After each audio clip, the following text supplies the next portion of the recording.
Praise the Lord. आप सबको जय मसीह की। मैं राजेश कुमार और मैं आज आपको बताने का प्रयास करूंगा कि जैसे कि बाइबल में लिखा है 1 कुरिन्थियों का 11 जो हमारा अध्याय है उसमें आराधना में सिर ढकना। तो सिर ढकना जैसे कि सीधे साधे तरीके से बाइबल में बताया गया है कि आराधना के समय स्त्रियों को सर ढकना चाहिए और पुरुषों के लिए सर ढकना उचित नहीं है। तो दोनों ही रीति से जो परमेश्वर के वचन है वो सही है। परमेश्वर की आराधना में स्त्री को सर ढकना ही चाहिए, लेकिन वचनों के माध्यम से परमेश्वर हमको और क्या कहना चाहते हैं वो भी हम समझने का प्रयास करेंगे, क्योंकि परमेश्वर के जो वचन है वो पूरी तरह से अर्थपूर्ण होते हैं। उसमें कुछ ना कुछ भेद अवश्य छिपा होता है जिसको हमको जानना बहुत जरूरी है। और जितना हम वचनों में अंदर उसके प्रवेश करेंगे, उसमें उसके गहराई को हम जानने का प्रयास करेंगे, तो हमको धीरे धीरे समझ में आना शुरू हो जाता है कि इसके अलावा परमेश्वर वास्तविकता में और क्या क्या हमको बताना चाहते हैं, समझाना चाहते हैं, सिखाना चाहते हैं। और इसी के जितने भी हम वचन पढ़ते हैं और जो भी विशेष वचन होता है उसके कॉन्टेक्स्ट में अगर हम पढ़ें तो फिर हमको समझ में आता है कि परमेश्वर एक्चुअल में क्या कहना चाह रहे हैं। तो अभी हम देखेंगे 1 कुरिन्थियों का 11 जिसे इसमें लिखा है, यदि स्त्री ओढ़नी ना ओढ़े तो बाल भी कटा ले। यदि स्त्री के लिए बाल कटाना या मुंडन कराना लज्जा की बात है तो ओढ़नी ओढ़े, ठीक है। उससे पहले, परंतु जो स्त्री उघाड़े सिर प्रार्थना या भविष्यवाणी करती है वह अपने सिर का अपमान करती है, क्योंकि वह मुंडी होने के बराबर है। यदि स्त्री ओढ़नी ना ओढ़े तो बाल भी कटा ले। यदि स्त्री के लिए बाल कटाना या मुंडन कराना लज्जा की बात है तो ओढ़नी ओढ़े। अब इसमें जो हमको स्पष्ट समझ में आ रहा है वो यही कि परमेश्वर जो स्त्री के विषय में यही बोल रहे हैं कि आप यदि प्रार्थना करें या भविष्यवाणी करें तो अपने शीश को ढके, ठीक है। अब शीश यानी कि सर को ढकने के विषय में जो सर की क्या महत्ता है, सर का महत्व क्या है। परमेश्वर ने सर को एक विशेष महत्व दिया है, पुरुष के भी और स्त्री के भी। तो वो हम इसमें पढ़ने का और सीखने का, समझने का प्रयास करेंगे, क्योंकि ये सब चीजें हमको जानना बहुत जरूरी है कि एक्चुअल में परमेश्वर हमको क्या कहना चाहते हैं। तो जैसे कि वचन में मैं शुरू से पढ़ूंगा कि परंतु मैं चाहता हूं कि तुम यह जान लो कि हर एक पुरुष का सिर मसीह है और स्त्री का सर पुरुष है और मसीह का सिर परमेश्वर है। अब यहाँ पे हमको बहुत समझना है इस बात को, ठीक है, क्योंकि अगर परमेश्वर स्त्री के लिए बोलते हैं कि आपको सर ढकना चाहिए तो ये भी हमको बताते कि क्यों ढकना चाहिए सर। लेकिन सर की जो व्याख्या है या सर की जो तुलना है वो किससे कर रहे हैं वो भी हमको समझना बहुत ज्यादा जरूरी है। अब जैसे परमेश्वर कहते हैं कि जो पुरुष है वो मसीह का सिर है और जो स्त्री है वो पुरुष का सिर है और जो मसीह है वो परमेश्वर का सर है, ठीक है। तो ये हमारा जो सर है यानी कि जो मस्तिष्क के ऊपर का जो पूरा भाग होता है ये बहुत पवित्र स्थान होता है, क्योंकि जैसे कि परमेश्वर ने कहा कि हमारा जो शरीर है ये मंदिर है परमेश्वर का। तो मंदिर का जो सर्वोच्च स्थान है, सर्वोच्च शिखर जिसको हम बोलते हैं वो ये है, सर हमारा, ये बहुत पवित्र है। और यदि हम परमेश्वर का जो मंदिर सुलेमान ने बनाया था तो वाचा का संदूक भी जो है वो परमेश्वर का यहीं पर ही है, इतना पवित्र स्थान है ये। तो पुरुष का जो सर है वो मसीह है और स्त्री का सर जो है वो पुरुष है और मसीह का सर जो है वो परमेश्वर है, ठीक है। अब हम सर के विषय में यहाँ पे जान गए हैं। अब आगे बढ़ते हैं, स्त्री के लिए और पुरुष के लिए क्या बोला है।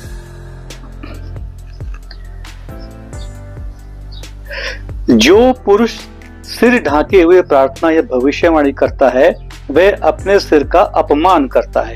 अब परमेश्वर ने स्त्री के लिए तो बोल दिया कि सर आपको ढक के प्रार्थना करनी है, भविष्यवाणी करनी है, लेकिन पुरुष के लिए मना कर दिया। शीश तो दोनों का सेम ही है, स्त्री का भी और पुरुष का भी।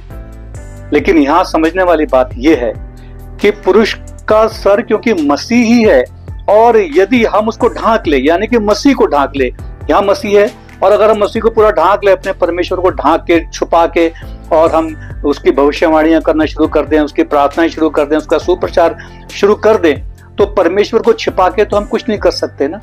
सब कुछ परमेश्वर की जो आराधना है वो परमेश्वर का नाम लेके, यीशु मसीह का नाम लेके सारी प्रार्थनाएं होती हैं, यीशु मसीह का नाम लेके ही सारी भविष्यवाणी की जाती हैं।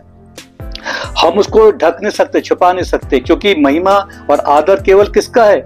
परमेश्वर का, यीशु मसीह का है। तो इसमें यही बताया गया है पुरुष के लिए, तो कभी भी अपना सर नहीं ढकना, ठीक है। यानी कि पिता परमेश्वर, हमारे प्रभु यीशु मसीह को छिपाना नहीं है, ढांकना नहीं है, उनको किसी भी तरह की आड़ नहीं देनी है। पूरे खुले रूप से हमें उसकी महिमा करनी है, भविष्यवाणी करनी है और प्रार्थना करनी है। ये इसका असली मतलब है। अब स्त्री के लिए जो बोला गया है कि बिना ओढ़नी के, परंतु जो स्त्री उघाड़े सिर प्रार्थना या भविष्यवाणी करती है वह अपने सिर का अपमान करती है, क्योंकि वह मुंडी होने के बराबर है। अब हमको यहां पर भी समझना है, ठीक है। अब क्योंकि स्त्री का सर कौन है? पुरुष है। स्त्री का सर पुरुष है, तो यहां पे सर की बात, जो सर का जो मतलब है वो सीधा सीधा परमेश्वर से है। ये हमारा इस सर की बात नहीं हो रही है, इस परमेश्वर का जो स्थान है इसकी बात हो रही है, ठीक है। अब स्त्री के लिए क्यों बोला है कि पुरुष जो है स्त्री का सर है, राइट। तो कहने का मतलब यह है कि स्त्री जो भी प्रार्थना या भविष्यवाणी करती है तो बिना पुरुष के वो उसको नहीं करना चाहिए। पुरुष का साथ हमेशा एक साए की तरह उसके साथ रहना चाहिए। और पुरुष और स्त्री का मतलब यहाँ पति पत्नी से बिल्कुल भी नहीं है। वो पति पत्नी भी हो सकते हैं जो परमेश्वर की आराधना करते हैं, भविष्यवाणी करते हैं या सुसमाचार करते हैं, भाई बहन भी हो सकते हैं, और कलीसिया के जो पूरी कलीसिया के जो ग्रुप है वो भी हो सकते हैं, आपस में मित्र भी हो सकते हैं, ठीक है। तो अकेले स्त्री को किसी भी तरह से बाहर नहीं निकलना चाहिए बिना पुरुष के। यदि वो भविष्यवाणी करती हैं, प्रार्थना करती हैं, चंगाई देती हैं या परमेश्वर की महिमा करती है, तो अकेले नहीं करना, बिना पुरुष के बिल्कुल भी नहीं करना। तो इसका जो अर्थ एक ये भी निकलता है कि हम अपनी ओढ़नी को ओढ़ें, यानी कि पुरुष जो है वो हमारे साथ ओढ़े रहे, मतलब हमारे चारों ओर हमारे एक तरह से सुरक्षा कवच के समान वो हमारे साथ रहे, क्योंकि उसका जो शीश है वो परमेश्वर की महिमा का है, परमेश्वर का शीश है, ठीक है। और आपका शीश वो है, तो एक लिंक बन गया, एक चैनल बन गया, स्त्री, पुरुष और परमेश्वर, ठीक है। तभी स्त्री भी पूर्ण हो पाएगी। बिना पुरुष के स्त्री अपूर्ण है, क्योंकि स्त्री जो है वो पुरुष से जन्मी है। हम सब जानते हैं कि जब परमेश्वर ने आदम और हवा की रचना की थी, तो आदम को जब परमेश्वर ने बनाया था तो उसकी पसली से स्त्री बनाया, यानी कि पहले नर बनाया और नर से फिर नारी। अब आगे वचन में भी देखिए यही मिलेगा आपको।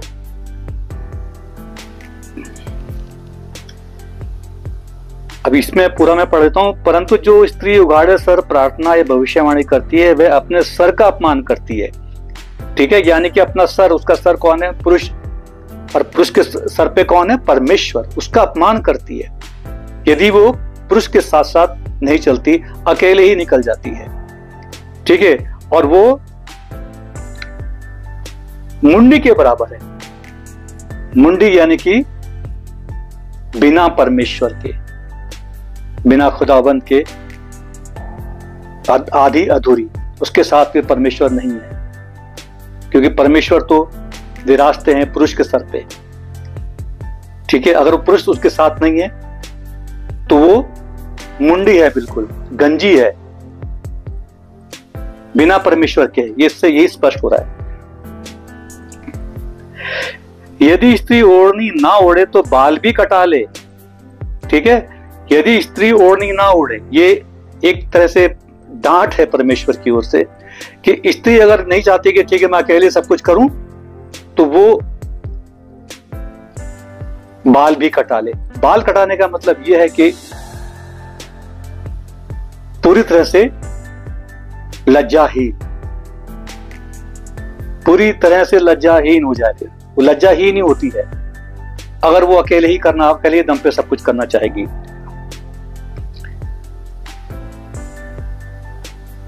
यदि स्त्री के लिए बाल कटाना या मुंडन कराना लज्जा की बात है तो ओढ़नी ओढ़े, ठीक है। अगर वो समझती कि नहीं ये तो मेरे लिए लज्जा की बात है, अगर मैं अकेले ही परमेश्वर की आराधना के लिए, परमेश्वर के कार्य के लिए निकलूंगी केवल अपना नाम रोशन करने के लिए, तो ये बात सत्य भी है कि समाज में अनेक प्रकार के लोग होते हैं, ठीक। स्त्री को वो किस दृष्टि से देखते हैं, किस निगाह से देखते हैं, किस हिसाब से वो स्त्री के साथ व्यवहार करते हैं, ये सब हम जानते हैं। इसलिए कहीं पर भी मसीह का प्रचार करने के लिए परमेश्वर कहता है स्त्री को अकेले नहीं जाना चाहिए, क्योंकि जब स्त्री अकेले प्रचार करेगी तो लोग, पुरुष खासकर जो पुरुष वर्ग के लोग हैं, उसके प्रचार को कम सुनेंगे, उसको ज्यादा देखेंगे, तो वहां पे प्रचार परमेश्वर का बिल्कुल समाप्त हो जाता है, सारी मेहनत व्यर्थ हो जाती है। तो ये इसका बहुत ही गहरा मतलब है जो हमको समझना है। हाँ, पुरुष को अपना सर ढांकना उचित नहीं, क्योंकि वह परमेश्वर का स्वरूप और महिमा है, परंतु स्त्री पुरुष की महिमा है, ठीक है। अब देखो यहाँ पे बात आ गई सामने, वो चैनल बन गया ना, पुरुष को सर इसलिए नहीं ढकना चाहिए क्योंकि उसके साथ तो परमेश्वर है, डायरेक्ट उसके शीश पे बैठा है। तो हम सर को ढकना यानी कि परमेश्वर को ढकना, परमेश्वर को ढक के, उनको छिपा के हम परमेश्वर की आराधना नहीं कर सकते, ठीक है। लेकिन स्त्री के लिए इससे आवश्यक है, इसमें बोला है क्योंकि स्त्री के लिए पुरुष का जो शीश है वो महिमा है, परमेश्वर की महिमा है, इसलिए पुरुष का उसके साथ होना बहुत आवश्यक है। तो इसका जो एक और गहरा जो अर्थ निकलता है वो यही है जो मैं आपको बताने का प्रयास कर रहा हूं। और साधारण शब्दों में हम देखें तो उसका अर्थ यह निकलता है कि स्त्रियों को सर पे ओढ़नी या चुनरी ढकनी चाहिए। अब बहुत सी स्त्रियां हैं फॉरेन कंट्री में, अगर हम जाएं तो वहां पे कोई भी जो है ओढ़नी नहीं ओढ़ती, वहां तो कोई स्त्री ओढ़नी नहीं ओढ़ती, और वो तो जो है सदियों से चले आ रहे हैं, क्रिश्चियन है, पुराने क्रिश्चियंस हैं। केवल ये परंपरा हमारे हिंदुस्तान में है, इसलिए हम इसको ज्यादा जोर देते हैं। इस शीश जो है स्त्री का ढका होना चाहिए, और परमेश्वर ने हर एक रूल रेगुलेशंस केवल स्त्री के लिए नहीं बनाए, हर एक बंधन केवल स्त्री के लिए नहीं बनाए, स्त्री और पुरुष दोनों को सामान्य ही बनाया है।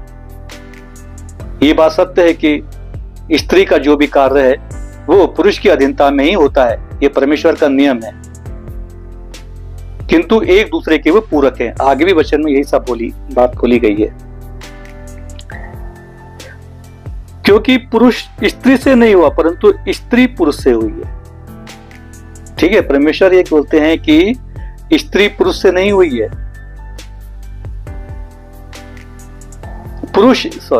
परमेश्वर ये बोलते हैं क्योंकि पुरुष स्त्री से नहीं हुआ परंतु स्त्री पुरुष से हुई है, और पुरुष स्त्री के लिए नहीं सृजा गया परंतु स्त्री पुरुष के लिए सृजी गई है। ठीक है, बस ये तक हम पढ़ेंगे। तो अब आप समझ गए होंगे इस बात के लिए कि शुरू में ही परमेश्वर ने एक बात बोल दी थी, आगे वचन में जाने से पहले ही, कि प्रत्येक जो पुरुष है वो मसीह का सिर है और प्रत्येक स्त्री पुरुष का सिर है, और जो मसीह है वो परमेश्वर का सिर है। तो सिर को यहाँ पे बहुत अधिक महत्व दिया गया है, और सिर की जो महिमा है वो एक मंदिर का जो सर्वोच्च स्थान होता है, ये वाला भाग, इसके विषय में बताया गया है, जहाँ पे परमेश्वर विराजते हैं। इसलिए परमेश्वर हमको कहते हैं कि पवित्र रहो सदा, और अपने आप को ठीक रखो, अच्छे बनो, पाक बनो, शुद्ध बनो, निर्मल बनो, ताकि हम परमेश्वर की आराधना कर सकें और उसका उद्धार हम पा सकें, आराधना के योग्य बन सके, प्रार्थना के योग्य बन सकें, ताकि हमारी सारी प्रार्थनाएं जो हैं वो परमेश्वर तक पहुंच सकें, उनको स्वीकार हों और वो उसका उत्तर दें। यदि हम गलत हैं, ठीक नहीं है, प्रेम हमारे अंदर नहीं है, घमंड बहुत है, वाचा हमारे सही नहीं है, तो फिर हम कितना भी प्रभु प्रभु करते रहें, हम उसके लायक नहीं है। तो दोनों ही अर्थ मैंने इसमें आपको बता दिए, समझा दिए। मेरा जो ये चैनल बनाने का जो उद्देश्य है वो यही है कि परमेश्वर के वचनों को सही तरीके से आप तक पहुंचाया जाए। कुछ लोग देखते हैं, नहीं देखते हैं, मुझे इससे कोई मतलब नहीं। मैं तो आप लोगों से यही रिक्वेस्ट करूंगा कि इसको सुने, देखें, समझें, क्योंकि आपका भी ज्ञान बढ़ेगा। और ऐसा भी नहीं कि मैं बहुत बड़ा ज्ञानी हूँ, मैं परमेश्वर की आशीष से और अपने आप को बहुत छोटा करके और केवल परमेश्वर को ही सौंप के, उन्हीं को सुपुर्द करके, स्वयं को उन्हीं की कृपा ही मैं मानता हूँ। स्वयं में मैं कुछ भी नहीं हूँ, कुछ भी नहीं हूँ, सब कुछ परमेश्वर है। तो आप लोग जितना हो सके, अगर आपको ठीक लगता है तो उसको शेयर करें। आगे मैं और भी आपको वचनों के माध्यम से समझाने का प्रयास करूंगा, कोशिश करूंगा कि सही तरीके से वचन जो है सभी लोग तक पहुंचे। परमेश्वर आप सबको सुखी रखे, आपको आशीर्वादित करे, अपनी आशीष और महिमा में परमेश्वर बांध के रखे, और परमेश्वर सद्बुद्धि, विवेक और बुद्धिमत्ता आपको प्रदान करे। आपका घर परिवार खूब सुखी रहे, किसी बात की कोई कमी ना रहे। परमेश्वर में आगे आप सब बढ़ते रहें। आप सबको विशेष विशेष आशीष। आमीन। जय मसीह की।